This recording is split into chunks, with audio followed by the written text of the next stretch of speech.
21장 18절부터 25절까지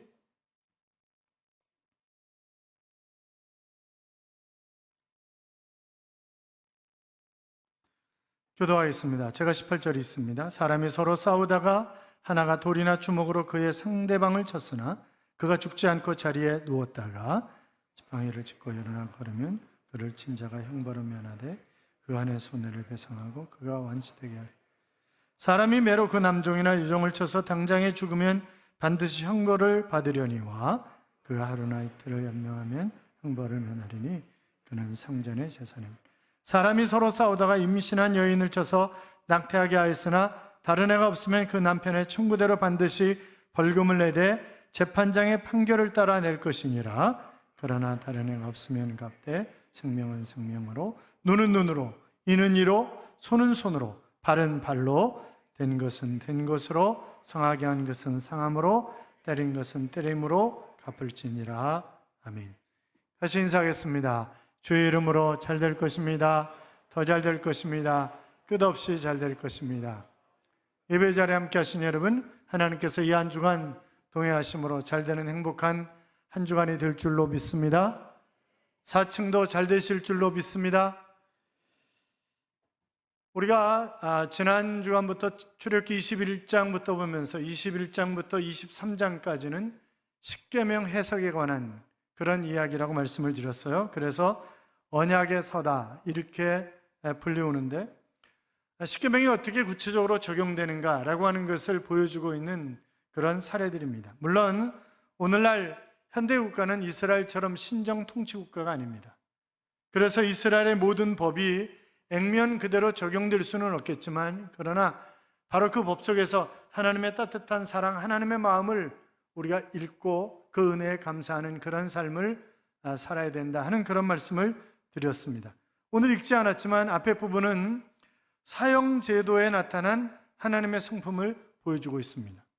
자, 우리나라는 사형제도 존폐에 대한 상당한 논란이 있습니다만 이스라엘 국가에는 반드시 사형에 처해야 하는 4종류의 사람들이 있습니다. 첫째는 12절에 보면 사람을 쳐 죽인 자는 반드시 죽일 것이나, 그러니까 고의적으로 사람을 살인한 사람은 반드시 사형에 처하는 것입니다. 둘째는 15절에 보면 자기 아버지나 어머니를 치는 자는 반드시 죽일지니라. 그래서 부모를 때린 자도 죽이는 것입니다. 셋째는 16절에 보면 사람을 납치한 자가 그 사람을 팔았든지 자기 수하에 두었든지 그를 반드시 죽일지니라. 그렇게 말씀하셨으니까 유괴범은 반드시 죽여야 된다, 그런 얘기죠. 또 넷째는 17절에 보면 자기 아버지나 어머니를 저주하는 자는 반드시 죽일지니라. 그래서 부모를 저주하는 자도 죽여야 된다, 그렇게 말씀하셨어요. 부모에 관한 게 4가지 중에서 2가지나 되죠. 부모는 하나님을 대신하는 것입니다. 부모에게는 자녀를 축복할 수 있는 축복권이 있습니다. 자, 그런데 우리가 생각할 것 중에 하나가 이방 국가에서 고의적으로 살인을 한 경우에 간혹 어떤 나라에서는 종교단체로 피신하면 국가가 그를 건드리지 못하는 그런 나라들이 있습니다. 이스라엘도 마찬가지예요. 그러나 그것은 고의로 살인한 사람이지, 고의로 살인한 사람은 반드시 끌어내다 죽이는 거예요. 그러나 부지 중에 실수로 사람을 죽인 사람들에게는 살 수 있는 방법을 마련해 주셨는데 그게 뭐예요? 도피성 제도였습니다. 그래서 요단강 동편의 3곳, 서편의 3곳, 6곳 아무 곳에서나 달려가도 멀지 않은 곳에 도피성을 마련해 두므로 피해자 가족이나 또 그 어떤 사람도 그들을 해할 수 없도록 그렇게 하나님이 보호 조치를 취했던 것입니다.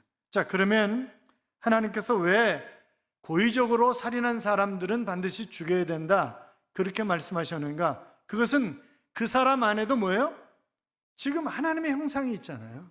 그렇기 때문에 그것은 하나님을 멸시한 것으로 보는 것입니다. 그래서 그 사람을 죽여야 된다, 그렇게 말씀하고 있어요.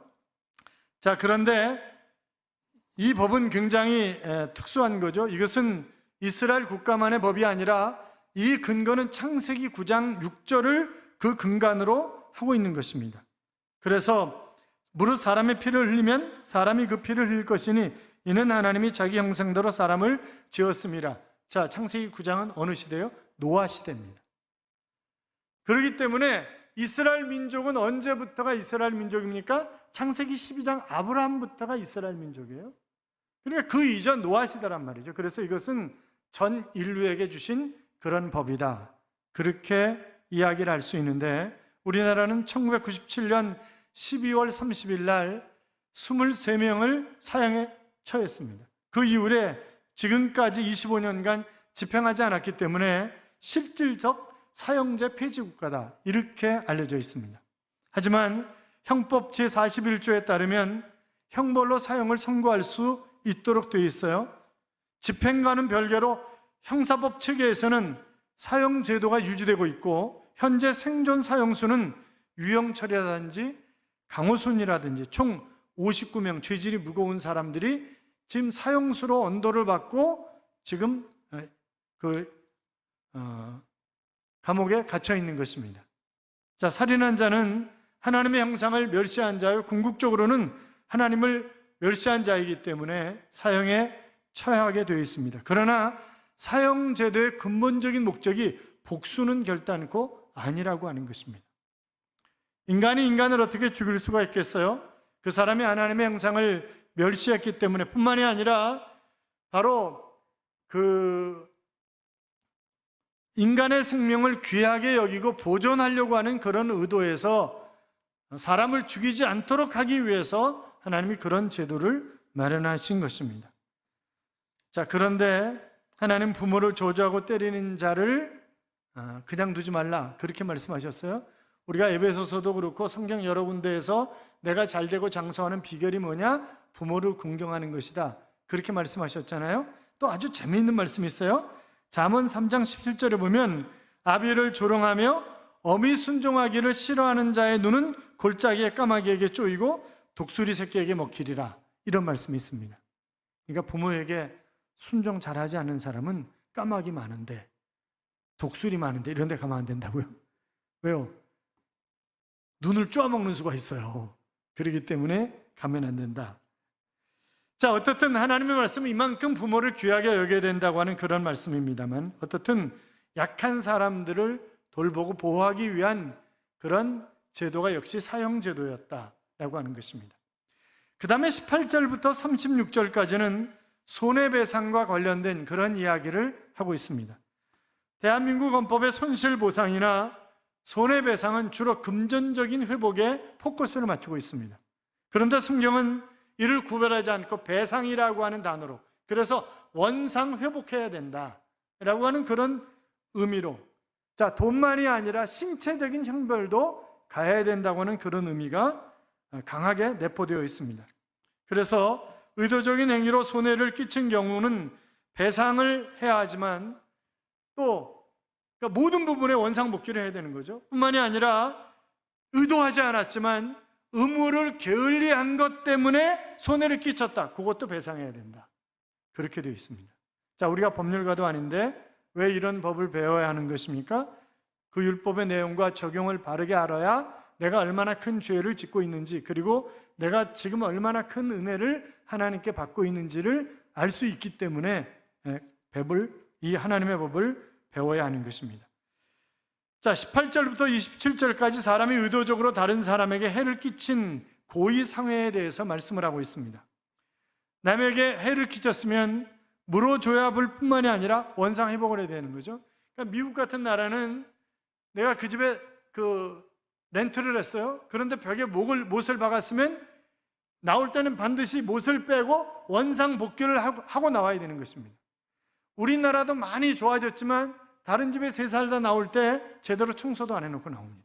그렇잖아요. 그러니까 배상의 원리를 제대로 알지 못한다라고 하는 그런 의미가 되겠습니다만, 사람들이 몇백억을 횡령해도 어떻게 해요?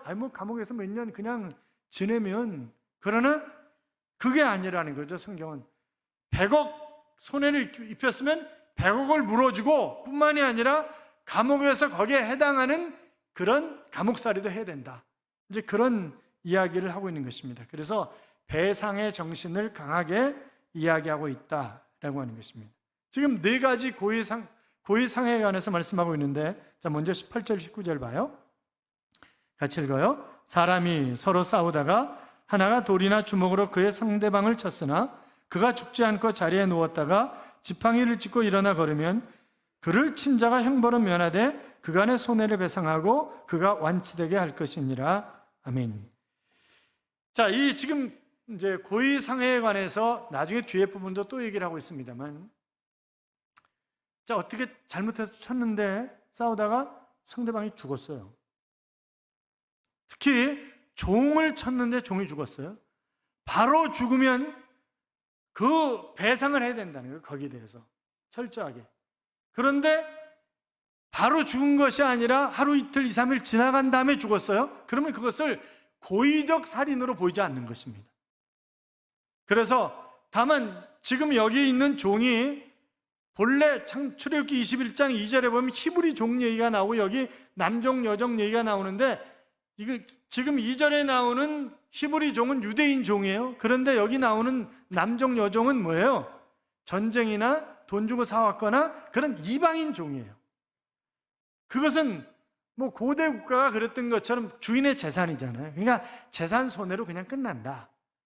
이제 며칠 있다 죽으면 재산 손해로 끝나지만, 그러나 바로 죽으면 이것은 고의적인 살해를 한 것이기 때문에 재판장에 가서 재판을 받고 엄중하게 배상을 해야 된다. 이제 그런 얘기를 하고 있는 것입니다. 근데 여기 이제 연명하면이라고 하는 그런 단어의 해석을 NIV나 킹 제임스 버전이나 RSV나 각기 다르게 번역을 하기 때문에 상당히 문제가 있습니다만, 어떻든 우리는 가장 개혁신앙적인 그런 번역이 킹 제임스 버전이라고 그렇게 여기기 때문에 대개 그 버전을 따르고 있습니다. 자, 이런 얘기예요. 그러니까 학생 체벌에 대한 그런 문제로 접근을 한다고 한다면 학생들의 인권만 중요한 것이 아니라 교사들의 교육권도 고려를 해야 되는 거죠.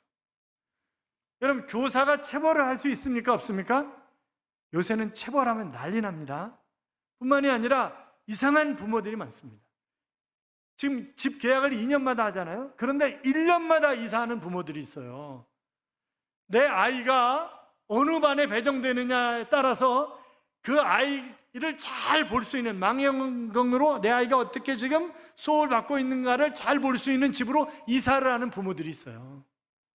아니, 그런데 이상한 거는 학교 선생님한테 체벌하면 안 된다 그러고 학원 선생님한테는 마음대로 두들겨 패서라도 공부를 시켜달라는 건 뭐냐 이 말이죠. 이게 앞뒤말이 안 맞는 거다 이 말이죠. 그러니까 사병들의, 군대도 마찬가지예요. 사병들의 인권도 중요하지만 지휘관의 지휘권도 중요하다는 거예요. 요새 사병들한테 함부로 반말 못한다는 거예요. 욕도 못하고. 아니, 그게 무슨 군대냐고. 그렇잖아요. 전쟁이 일어나면 진격! 그러는데 너 죽으려면 너나 죽어. 아니, 그러면 이게 무슨 군대가 아닌 거죠, 그거는. 그러니까 참 걱정이다, 그런 생각이 들어요. 그러니까 저도 이제 제가 학교 강의할 때 그 수업 받는 사람 가운데 대령들이 여러 명 있어요. 그럼 이제 그들한테 물어봐요. 그러면 말도 마세요. 요새는 아무것도 못합니다. 그 전에 우리 그 연천에 군부대 유문공원 갔을 때 하는 거 보셨잖아요. 중위하고 대령하고 맞담배 펴 같이. 근데 그 대령이 마음이 좋은가 봐. 저 같으면 벌써 발길질하고 뒷방맹이를 갈렸을 거예요. 그런데 맞담배 피는 거예요. 아니, 그건 또 아무것도 아니야. 우리가 예배를 드리는데 키 큰 병장애가 앞에 앉으니까 뒤에 사람이 안 보이는 거예요. 이게 의자가 우리처럼 이렇게 약간 비스듬하게 되어 있으면 그냥 앞을 볼 수 있는데 그게 아니니까 앞이 안 보이는 거예요. 그러니까 연대장이 와가지고 야, 좀 뒤로 가라 그랬더니 됐어요. 이렇게 얘기하는 거예요. 그때 한참 있다 다시 좀 뒤로 가면 안 되겠니? 사정을 하는 거지. 됐다니까요? 그러는 거예요. 그러더니 또 한참 있다 다시 와가지고 연대장이 그 병장한테 그러지 말고 뒤로 좀 가줘라 그랬더니 됐다는데 왜 그래요? 옆에다가 하면서 주먹 날아갈 뻔했어요. 그 군대가 아니에요. 그거는 군대가 아니야. 그렇잖아요. 그게 무슨 군대냐고 이게. 그럼 전쟁 되겠냐고. 그러니까 김정은이가 그런다. 전쟁하면 우리가 이기는데, 왜냐하면 남조선은 지휘관이 앞으로 가 그러면 너 나가. 그러지만 우리는 앞으로 가 그러면 100% 다 간다는 거예요. 그래서 자기네가 이긴다는 거 아니에요. 참 걱정인 거죠 이게. 자, 그런데 26절 27절 봐봐요. 26절 27절 같이 읽어요. 사람이 그 남종의 한 눈이나 여종의 한 눈을 쳐서 상하게 하면 그 눈에 대한 보상으로 그를 놓아줄 것이며, 그 남종의 이나 여종의 이를 쳐서 빠뜨리면 이에 대한 보상으로 그를 놓아줄지니라. 자, 주인이 종을 때렸어요. 그런데 얼마나 심하게 때렸는지 눈이 빠졌어요. 이빨이 부러졌어요. 그러면요, 그 종에게 자유인으로 풀어주라는 거예요. 그냥 자유인으로 풀어주라는 거예요. 그런데 중요한 경우는 세 번째예요. 자, 27절부터 22절부터 25절까지 봐요. 같이 읽어요. 사람이 서로 싸우다가 임신한 여인을 쳐서 낙태하게 하였으나 다른 애가 없으면 그 남편의 청구대로 반드시 벌금을 내되 재판장의 판결을 따라 낼 것이니라. 그러나 다른 애가 있으면 갑대 생명은 생명으로, 눈은 눈으로, 이는 이로, 손은 손으로, 발은 발로, 된 것은 된 것으로, 상하게 한 것은 상함으로, 때린 것은 때림으로 갚을지니라. 소위 동해보복법입니다. 해를 받았으면 같은 해로 갚으라는 거예요. 모세율법에는 동해보복 원리가 3번 기록되어 있습니다. 오늘 본문 레위기 24장 19절 20절, 그리고 신명기 19장 21절에 나와 있어요. 자, 싸움 중에 여자가 끼어들었어요. 아니면 남자와 여자가 싸웠어요. 그런데 문제는 그 여자가 임신부였던 거예요. 그런데 싸우다가 여자가 낙태하게 됐어요. 그러면 산모에게 해가 없으면, 애는 유산을 했어요. 산모에게 해가 없으면 재판장의 판결을 받아 가해자에게 벌금을 내도록 해라. 이제 그런 얘기죠. 그런데 문제는 뭐냐면 여기 낙태케 하였으나 라고 하는 원어의 뜻이 뭐냐라고 하는 것입니다. 지금 미국 연방대법원이 낙태 금지 법안을 통과시킴으로 말미암아 각 주마다 지금 난리잖아요. 난리인데, 그런데 과거부터 공화당과 민주당이 지금 22절의 번역을 각기 다른 성경으로 하고 있는 것 때문에 문제가 되어 왔습니다. NIV 성경에는 이 단어를 조산하게 되면 이렇게 되어 있습니다. 조산하게 되면. 자, 조산하는 거는 애가 죽었다는 거예요, 아니에요? 애가 일찍 나왔다는 거예요, 조산은. 그러니까 지금 싸우다가 어떻게 해서 애가 일찍 나왔다는 거예요. 그러니까 태아가 조산으로 태어난 경우 다른 애가 없다고 한다면 그냥 벌금만 내면 된다. 이제 그런 얘기잖아요. 그런데 RSV는 유산되면 이렇게 번역을 했어요. 유산되면. 그러면 이 단어가 유산이 맞는 거, 유산은 뭐예요? 얘가 죽은 거잖아요. 그러니까 이게 조산이 맞는 거냐, 유산이 맞는 거냐, 이건 전혀 다른 얘기죠. 그러면 우리가 선호하는 킹 제임스 버전은 어떻게 번역을 했냐? 떠나가면 이렇게 번역을 했어요. 떠나간다. 떠나간다는 얘기예요. 죽었다는 얘기예요. 살았다는 얘기예요. 뭐 죽어서도 떠나갈 수 있는 거고 살아서 떠나갈 수 있는 거잖아요. 이게 아주 애매모호한 거예요. 그러니까 히브리어 원어 자체가 애매모호한, 양쪽의 의미를 다 가지고 있는 그런 단어예요.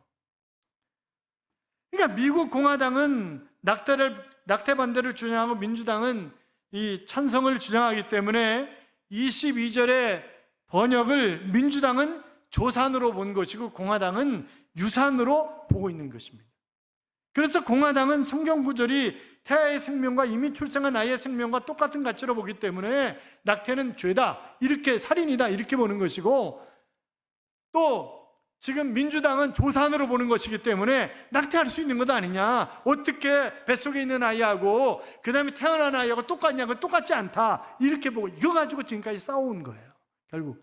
그리고 지금은 이제 그 대법원 판사들이 보수가 많기 때문에 그래서 유산으로 본 것으로 해석을 하고 결국 낙태 금지법을 통과시킨 거라고요. 그러나 이 본문은 낙태를 해도 되냐 안 해도 되냐 그런 얘기가 아니에요. 조심하라는 얘기지. 그러니까 유산되지 않도록 조심하고 유산을 시켰으면 거기에 대한 응당한 벌을 받아야 된다라고 하는 그런 의미로 이 말씀을 쓴 것이지, 낙태에 관한 그런 얘기가 결단코 아니다 라고 하는 것을 우리가 생각해 볼 수 있는 거죠. 신명기 24장 19절 20절, 그 다음에 레위기 24장 19절 20절, 신명기 19장 21절도 역시 똑같이 눈은 눈으로, 이는 이로 갚아야 된다 하는 그런 얘기를 하고 있습니다. 자, 그런데 동해보복법으로 하려면 기본적으로 해야 하는 3가지 조건이 있습니다. 첫째는 사건이 일어났을 때 재판장 앞에 가서 공정하게 공적인 재판을 받아야 된다. 둘째, 재판관은 반드시 자기가 정밀 조사를 해야 된다. 셋째는 가해자이든 위증자이든 위증할 수도 있잖아요. 저 사람이 안 했다든지 뭐 했다든지. 그러면 그 벌을 가해자나 위증자나 똑같이 형벌이 부과된다 라고 하는 세 가지 조건이 충족돼야 하는 것입니다. 자, 그러니까 지금 이스라엘 백성들이 동해보호법은 복수하라는 거구나 이렇게 생각하지만 하나님의 의도는 복수하라는 것이 아니라 생명을 소중하게 여기고 항상 조심해야 된다, 그런 얘기를 하는 거죠. 마태복음 5장 38절 이하에 보면 예수님이 이렇게 말씀하셨습니다. 또 눈은 눈으로 이는 이로 갚으라 했다는 것을 너희가 들었으나 나는 너희에게 이르노니 악한 자를 대적하지 말라. 자, 지금 예수님이 동해보호법 폐지다 그런 말씀하신 게 아니에요. 사사로운 복수로 그것을 이용하지 말라, 그런 얘기를 지금 하고 계시는 거라고요. 그러니까 개인적인 목소리를 위해서 사용하지 말고 국가로 하여금 대적하게 하라 라고 하는 것입니다. 그래서 로마서 13장 4절에 보시면 이런 말씀이 있어요. 그는 하나님의 사자가 되어, 국가는 하나님의 사자가 되어 네게 선을 이루는 자 아니라 그러나 내가 악을 행하거든 두려워하라. 그가 공련의 칼을 가지지 아니하였으니 곧 하나님의 사자가 되어 악을 행하는 자에게 진노하심을 위하여 보응하는 자 아니라. 자, 내가 예수 믿는 신실한 크리스찬이에요. 저 사람이 나한테 정말 씻을 수 없는 잘못을 했어요. 그래도 나는 내가 예수 믿는 사람이기 때문에 용서하는 거예요. 용서할 수 있는 거예요. 저도 지금 교단에 시끄러운 문제가 있어요. 우리가 교단이 쪼개질 때 15가지 항목 때문에 쪼개진 거예요. 제가 그거 장로님들한테 그때 다 보냈어요. 그리고 장로님들은 교단 문제는 목사님이 알아서 하시는 것이지 그러면서 저한테 모든 것을 다 위임했어요. 그런데 그 15개 항목을 만든 사람이 우리 가운데 있었던 거예요. 주범이. 그래서 제가 월요일 날 현직 총회장하고 증경 총회장들 3명을 모이라 해가지고 합교촌에서 모여가지고 얘기를 했어요. 자, 무한대로 주님이 용서하라고 그러셨으니까 그가 솔직하게 자기 죄를 인정하고 용서를 빌면 다 덮자, 그냥 다 덮자. 어차피 주님이 그렇게 말씀하신 거 아니냐고. 그러니까 다 덮자. 덮는 조건은 뭐예요? 온전히 인정하고 회개하는 거예요. 그게 조건이에요. 그런데 제가 지난 목요일날 실행위원회 하는데 일이 있어서 못 갔어요. 그런데 나중에 따로 중직자들 모여가지고 누구 말은 믿고 자기 말은 안 믿어주냐고 그러면서 자기는 뭐 전혀 그러지 않았다는 거. 그리고 지난 금요일날 저한테 전화 걸어가지고 지지난 금요일이 저한테 전화 걸어서 증경총 회장님 절대 제가 한 건 아닙니다. 누가 읽어줘서 저는 그냥 그 자리에 있었을 뿐입니다. 이렇게 얘기를 했어요. 그게 거짓말이야. 그거 자체가. 그러면 제가 인맥동원을 해서 안 알아보겠어요? 금세 알아보죠. 그러니까 그 자리에 4사람이 있었고 비서실장하고 신문사 전무는 뒷좌석에 앉아 있었다는 거를 얘기를 쭉 해주더라고. 다. 왜 거짓말 시키냐고. 그러니까 그냥 잘못했다고 그러면 용서하는 거예요, 다. 그러나 국가는 뭐예요? 국가는 그래서는 안 된다는 거예요. 국가는 법적으로 처리를 해줘야 된다는 거예요. 개인이 용서했다고 해서 국가가 참작은 할 수 있지만 무죄다 이렇게 얘기할 수는 없다는 거죠, 이게. 국가는 왜 공정이니까 하니까. 그러면 누가 판치는 거예요? 힘 있는 사람이 조폭이 판치는 그런 세상이 되는 거예요. 그러니까 조폭이 많은 나라는 뭐예요? 사법제도가 제대로 확립되지 않은 그런 나라들이에요. 지금 그 얘기를 하고 있는 거예요, 여기. 예수님이 그런 얘기를 하시는 거죠. 그 다음에 책임을 게을리함으로써 손해를 끼친 경우는 어떻게 배상을 해야 되느냐? 그것이 이제 28절부터 36절까지 나와 있는 그런 얘기예요. 나는 아무것도 하지 않았는데, 아무것도 하지 않았다고 죄가 없는 건 아니라는 거지, 이게.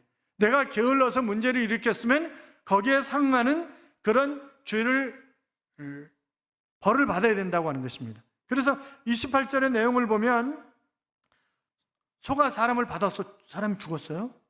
그러면 소를 죽이고 고기를 먹지 않는 거예요. 그러나 주인은 처벌받지 않아요. 왜?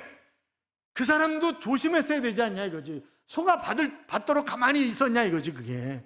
그러니까 자기도 조심을 했어야지. 그런데 이 소가 사람을 수시로 받아. 그래서 동네 사람들이 이거 소 좀 잘 묶어두시라고. 그런데 안 묶어둬서 받아가지고 사람이 죽었어요. 그러면 그 소 주인도 죽이는 거예요.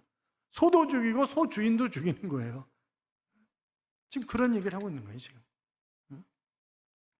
그러니까 이게 그런데 또 이제 이럴 수도 있어요. 만약에 소가 사람 받아서 죽였다고 내가 죽어야 되냐? 그러면 자식을 내놓는 거예요, 대신에. 그러니까 옛날에 자식을 지금처럼 인권 이런 그런 부분이 아니니까 자식을 내놓는 거예요, 자식을. 그러면 그 죽은 집에 가가지고 종이 되는 거예요, 그 집에. 종이 되는 거죠. 이제 그런 얘기를, 그리고 소고기는 먹지 않는 거예요, 그거는. 그런데 소가 종을 받았어요, 종을. 자유인을 받은 게 아니라 종을 받았어요. 그러면 은 30을 상전에게 물어주는 거예요. 그 종 주인에게, 상전에게 은 30세겔을 물어주는 거예요. 은 30세겔을 어디서 많이 들은 얘기죠? 예수님이 팔려갈 때 은 30세겔에 팔려갔잖아요. 그걸 물어주는, 은 30세겔을 물어주는 거예요. 또 이 사람의 소가 저 사람 소를 받아서 죽였어요. 그러면요, 내 소를 저 사람 집에 주는 거예요. 그 죽은 소는 잡아서 반으로 나누는 거예요. 그렇게 하라는 거예요. 그러니까 우리가 보면 또 이제 33절에 보면 구덩이를 파는데 구덩이를 덮어놓지 않았으면 소가 거기 빠지면 그 구덩이 주인이 보상을 해서 짐승의 임자에게 돈을 물어주는 거예요. 그런데 사람이 빠져 죽었어요? 그러면 그때는 경우가 다른 거예요. 같이 죽는 거예요. 그러니까 지금 여기 보면 철저하게 그 동해보호법, 눈은 눈으로 이는 이로, 그러니까 배상의 원리가, 원상복귀의 원리가 철저하게 적용되고 있다. 여러분 바꿔서 이제 생각해 봐요. 만약 하나님이 우리에게 똑같이 이렇게 배상하라고 그러신다면 여기 누가 앉아 있을 수 있겠어요? 어릴 때 자라나면서 부모님한테 대들고 그랬던 게 한두 번이에요? 벌써 다 죽었어. 그렇잖아요. 벌써 다 죽은 거지, 그거는. 그리고 다른 사람을 힘들게 하고 싸우고 해코지 하는 게 한두 번이냐고, 이게. 그러니까 그랬으면 이게 문제가 심각한 거죠. 그러니까 모든 것이 다 결국 하나님의 은혜다. 그분이 연약한 사람들을 보호하기 위해서 율법을 주신 것이지 복수하라고 주신 게 아니다. 그래서 처음부터 율법은 너희의 행복을 위하여, 그렇게 말씀하시잖아요. 너희의 행복을 위하여. 그러니까 사람들을 잘 보호하고 섬기는 것이 우리가 해야 할 일이지 보복하고 이러는 것이 해야 할 일이 아니다. 이제 그런 의미로 율법을 주신 것입니다. 사랑하는 성도 여러분, 오늘 모든 법률들을 대한민국에 그대로 적용할 수는 없다 할지라도 이런 정신을 계시하신 하나님을 우리는 기억해야 합니다.